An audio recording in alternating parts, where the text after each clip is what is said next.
Do you accept Jesus Christ as your personal Savior and Lord? And you desire to live your life in a saving relationship with Him? You say, yes, I do, while smiling. Number 2, do you accept the teachings of the Bible as expressed in the statement of the fundamental beliefs of the Seventh-day Adventist Church, and you pledge by God's grace to live your life in harmony with these teachings? Yes. Powerful.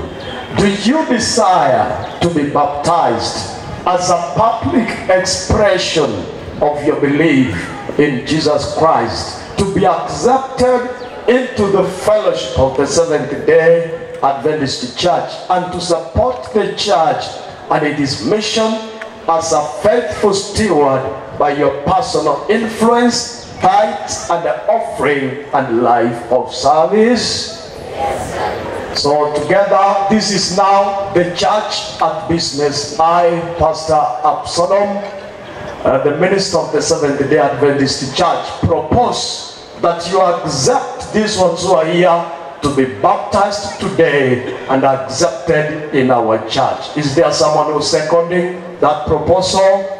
Thank you. How many agree that these ones, let them be baptized today and accepted to our church? Let's pray together. Gracious Father, thank you so much.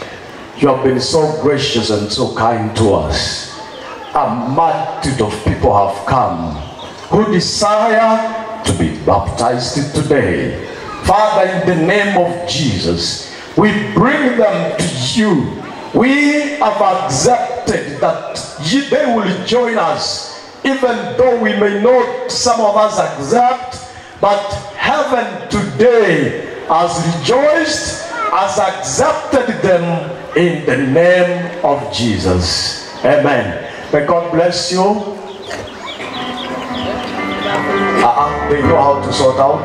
They know how to sort out, especially those under 12. So, when they came, there is no problem. But those under 12 will remain.